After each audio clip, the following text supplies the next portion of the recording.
Menurut saya Ramadan ini kali ini Allah memberikan ujian. Saya mengambil sebuah hikmah. Allah ingin kali ini ibadah kita berhubungan langsung sama Allah Subhanahu wa taala.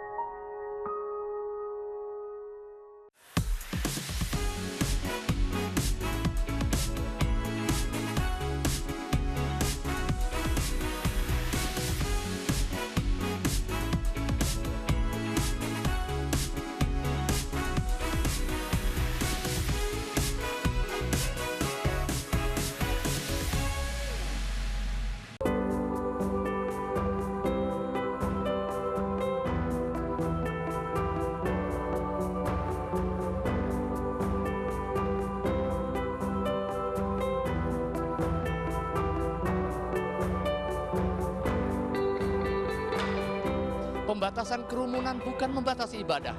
Karena menurut para ahli, kerumunan dalam situasi sekarang menjadi faktor potensial penyebaran wabah. Untuk itu, menghindari kerumunan di dalam konteks hari ini adalah salah satu bentuk ibadah. Saya ingin menyampaikan juga bahwa mudik semuanya akan kita larang.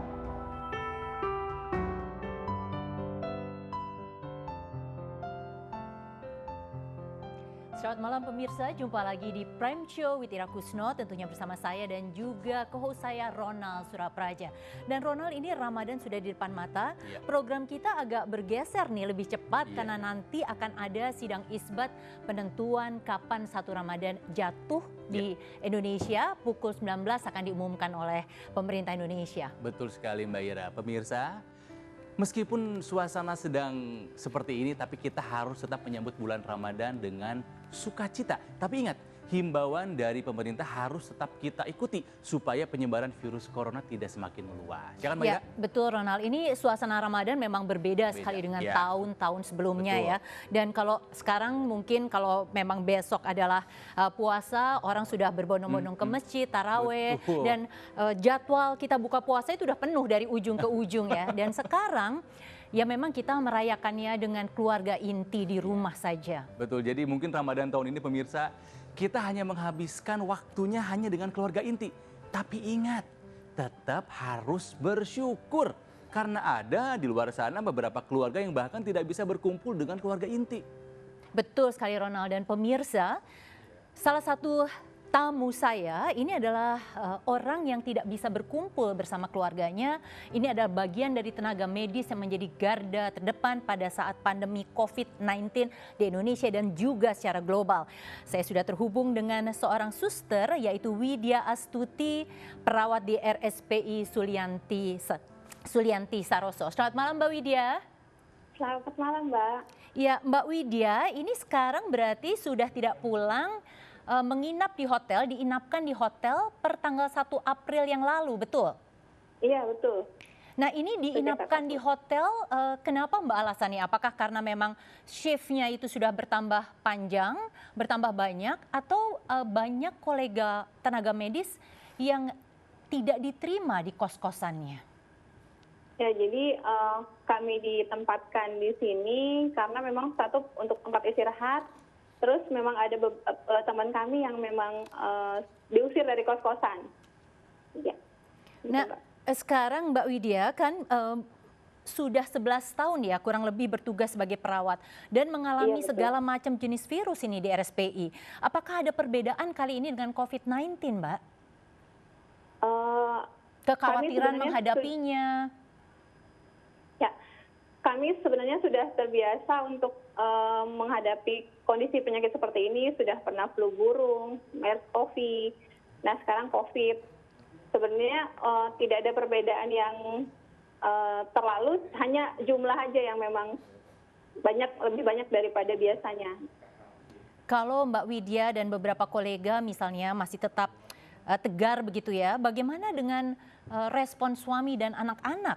Apakah tidak mengkhawatirkan kondisi Mbak Widya saat ini?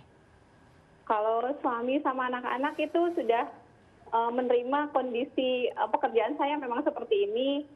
Terus mereka hanya berpesan bahwa saya harus bekerja hati-hati, gunakan APD sesuai aturan agar tetap aman gitu, Mbak. Mbak, dalam satu hari Mbak Widya itu biasanya menangani pasien COVID berapa lama Mbak shiftnya? Jadi kalau perawat itu satu shift lebih kurang 8 jam, Mbak. Pagi, sore, kalau malam itu lebih kurang 12 jam. Ya, pada saat ini Mbak, ketika kemudian jumlah pasiennya bertambah, apakah kemudian ada shift yang diperpanjang atau ada aturan tertentu untuk penggunaan baju hazmat? Oh ya, kalau untuk shift jamnya kami tetap sama seperti biasa. Hanya memang kami masuk ke dalam ruangan pasien itu memang diatur. Jadi misalnya shift pagi itu kami masuk dari jam 11 sampai jam 1:30 lebih kurang. Begitu. Nah, sekarang Mbak, kalau misalnya tadi Mbak Widya bilang mulai tambah banyak pasiennya, ini ada rasa stres, rasa bosan, bagaimana menghadapi perasaan yang muncul seperti ini Mbak? Jadi wajar manusiawi ketika semakin banyak pasien, terus kami juga sudah kelelahan, tapi alhamdulillah teman-teman kerjanya itu saling memberikan support gitu. Kami saling memberikan support antar kami agar kami tetap bisa memberikan pelayanan tanpa harus stres gitu. Jadi kami buat senang aja deh Mbak gitu. Tinggal di hotel ini nanti sampai berapa lama Mbak Widya? Dari tanggal 1 April boleh pulang kembali kapan Mbak? Ini kan besok sudah Ramadan ya mestinya, mungkin kurang lebihnya penentuannya adalah memang dimulai besok. Ya, kami di sini tinggal di sini jadwalnya sampai 31 Mei Mbak. 1 April ya. Sampai 31 Mei Mbak Widya? Iya. Itu betul. Apakah boleh ketemu keluarga atau bagaimana? Untuk sementara kalau teman-teman yang mungkin punya balita atau batita mereka bisa pulang, tapi dengan syarat memang sebelum pulang memang harus mengikuti prosedur yang ketat ya Mbak, harus bersih, aman lah kita pulang ke rumah. Tapi kalau kami yang anak yang sudah sedikit besar, kami mungkin tetap bertahan di hotel. Mbak Widya punya 2 anak ya Mbak, perempuan, SD. Iya. Ini SD. Siapa Mbak? Kansa, Caca ya Mbak ya? Dengan satu lagi namanya Mbak? Zahra. Dengan Zahra dan Caca. Kangen nggak Mbak? Wah, kangen banget Mbak. Saya punya satu hadiah nih buat Mbak Widya. Kita lihat dulu ya bersama-sama. Assalamualaikum Ibu. Mana Bu, sehat? Kita habis sholat Isya. Nah, seperti biasa kita doain Ibu biar sehat selalu, biar semangat kerjanya untuk masyarakat, untuk bangsa dan negara. Kakak belajar apa Kak? PKN. Belajar PKN. Biasa. Sejak ibunya kerja dan nggak pulang, anak-anak belajar sendiri. Biasa. Ibu, aku kangen. Ibu kapan pulangnya? Semangat ya untuk ibu yang lagi kerja dan bantu kemanusiaan. Ya, Ibu yang semangat kerjanya, kita selalu nunggu Ibu di sini di rumah.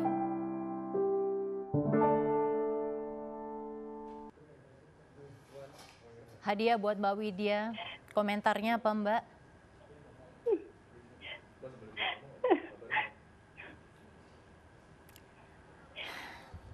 Kangen. Saya jadi susah melanjutkan, saya ikut nangis nih Mbak. Kapan terakhir ketemu anak-anak dan suami Mbak Widya? Kemarin hari Minggu itu mereka main ke hotel, tapi saya hanya melihat dari parkiran sama dada-dada aja dari depan lobi. Mbak Widya ini ada, dengar nggak Mbak? Ibu. Iya. Iya. Suara siapa Mbak? Caca. Betul sekali Mbak Widya. Sekarang Caca, Zahra dan juga suami tercinta Pak Duk ada di studio bersama kami. Bisa dada-dada ini ke Ibu, manggilnya Ibu ya? Ibu tuh dada-dada ke Ibu. Aduh, Mbak Ira, ini jangan lihat saya berewok kan, saya juga terharu. Oke, jadi ini saya tanya ke Pak Dudung dulu. Bapak ini berpisah terlama dengan ibu ya? Belum pernah berpisah selama ini ya? Dulu sempat dia itu pas paling lama itu 3 bulan pas dia berangkat haji. 3 bulan tuh bertugas haji. Iya, tahun 2015. Tapi kan suasananya kan aman ya Pak ya, tidak seperti aman, ini kan. Kita aman. nggak pernah tahu ada resikonya ya. Iya, betul. Nah terus bagaimana rasanya sekarang Bapak tanpa kehadiran Mbak Widya di rumah dengan 2 anak. Sementara Bapak juga harus bekerja kan Pak? Iya, ya. Jadi ya selama ini istilahnya peran saya bertambah istilahnya menggantikan seorang istri ya untuk pekerjaan rumah semuanya ya otomatis lah saya yang ngerjain semuanya. Oke. Nah ini Mbak Ira kita lihat ini Caca pegang apa ini? Oh pada pegang ker. Iya, Caca sama Zahra pegang apa ini untuk Ibu? Coba Caca dulu ditunjukkan. dilihatin ke kamera apa itu tulisannya coba. Ibu semangat ya, aku kangen cepat pulang ya. Coba bilang apa sama Ibu, Caca, mau bilang apa? Bilang apa? Bilang apa? Aku kangen. Terus? Ibu? Bu, cepet pulang.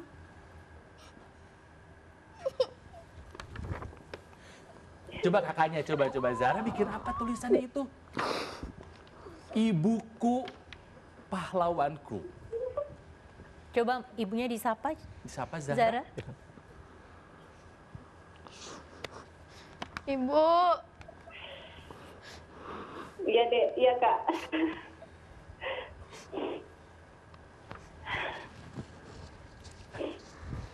Iya.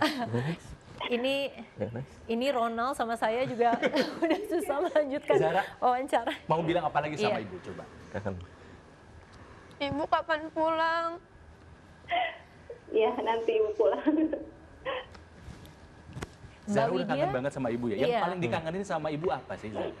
Main bareng Ibu. Apa? Main bareng. Main bareng sama Ibu. Biasanya main apa sih sama Ibu? Main. Nyanyi-nyanyi bareng. Nyanyi bareng. Udah. Nulis-nulis bareng. Belajar bareng juga sama Ibu? Iya. Sekarang belajarnya nggak ada Ibu, gimana rasanya? Aja. Sama ayah jadinya belajar Jadi ya. hanya sama ayah aja. Kalau Caca yang paling dikangenin sama Ibu apa? Mainnya. Mainnya. Terus masakannya. Masakannya. Ibu jago masak apa sih? Semuanya. Jago masak semuanya Mbak Ira. Aduh. Hebat. Dan besok itu sudah puasa pertama ya Mbak Widya ya. Ini apa sahur biasanya Mbak Widya yang masak buat keluarga. Iya, biasanya saya nyiapin sahur sama buka. Nah ini untuk pertama kali nggak ada Ibu untuk Ramadan. Biasanya bikinin apa sih Mbak Widya, Mas Dudung? Iya, biasanya dia tuh kalau udah sahur itu dia jam 2:30 itu udah siap-siap di dapur ya. Udah. Pokoknya biasanya dia tahajud dulu, habis tahajud tuh langsung nyiapin semua di dapur semuanya. Dan kesehariannya dia memang bangun itu pasti tahajud terus. Terus apa namanya? Langsung beres-beres lah di dapur. Iya, iya. Karena kan perjalanan kerja juga jauh dari Cilengsi ke Sunter, ke Priuk gitu kan, dari Bogor ke Priuk kan.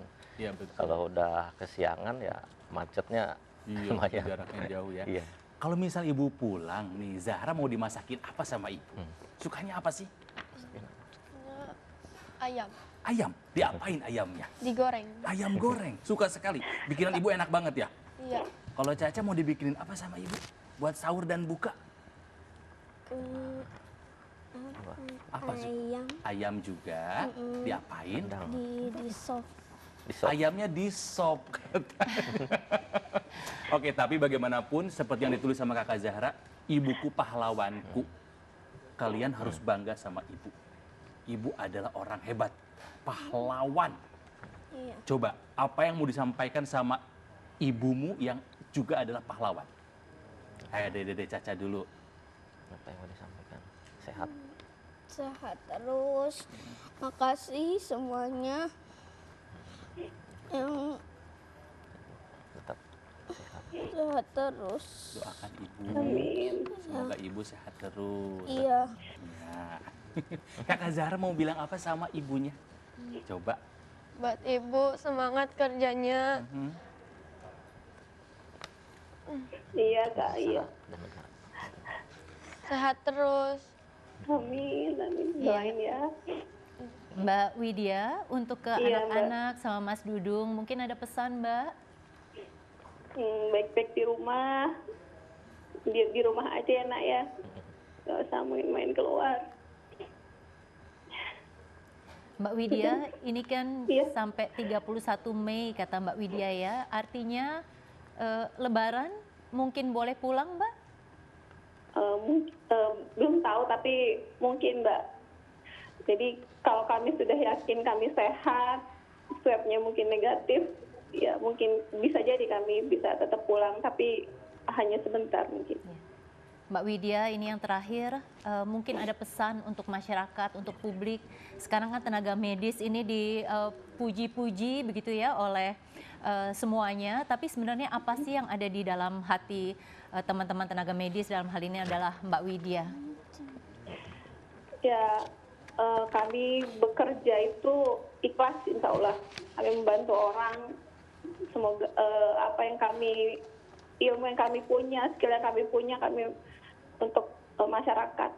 Tapi mohon masyarakat untuk tetap mengikuti anjuran pemerintah untuk tetap di rumah, karena itu sangat mengurangi resiko penularan. Dan itu artinya membuat pekerjaan kami juga tidak semakin berat. Ya. Gitu aja Mbak. Kita boleh dada-dada sama Ibu dulu? Dadah-dadah sama ibu. Semangat ibu bertahan untuk kami, katanya gambar yang dipegang oleh Pak Dudung. Oke, oh ini ada satu lagi khusus dari suami tercinta Mbak Widya. Ya. Terima kasih Mbak Widya sudah bergabung bersama kami. Sehat-sehat terus. Sampaikan salam kami juga untuk teman-teman, kolega Mbak Widya, tenaga medis, tenaga pendukung, cleaning service, semuanya. Tetap patuhi protokol dan insya Allah kita bisa kuat menghadapi ini ya Mbak ya. Amin, amin. Selamat malam Terima Mbak kasih. Widya. Malam. Ya. Iya. Selamat malam juga untuk Mas Dudung, untuk Zahra, untuk Caca. Terima kasih ya, sudah meminjamkan Ibu. Ya, sama-sama. Saudara tetaplah bersama kami karena sesudah pariwara berikut kami akan kembali dengan cerita seorang tenaga medis yang istrinya adalah perawat yang meninggal dan sempat ditolak oleh masyarakat saat dimakamkan. Tetaplah bersama kami. Many have referred to healthcare workers as working on the front line of this epidemic. However, one thing needs to be made clear. We are not the front line in this battle. We as healthcare workers stand in the back. We are the last line of defense, and we hope the fight never gets to us. The front line of this epidemic is you, the people in the community tasked with the challenge of keeping us all safe. The history of public health is a story of prevention. Public health is about preventing larger problems before they happen. And we need you on the front lines to help stand guard. You do this by social distancing and preventing community spread in every way possible. You do this by cleaning and sanitizing. You do this by applying quarantine when indicated. And hopefully, eventually, we'll add to this list vaccination as one further public health measure in this fight. So, thank you for standing on the front lines for us. Be safe and take care of each other.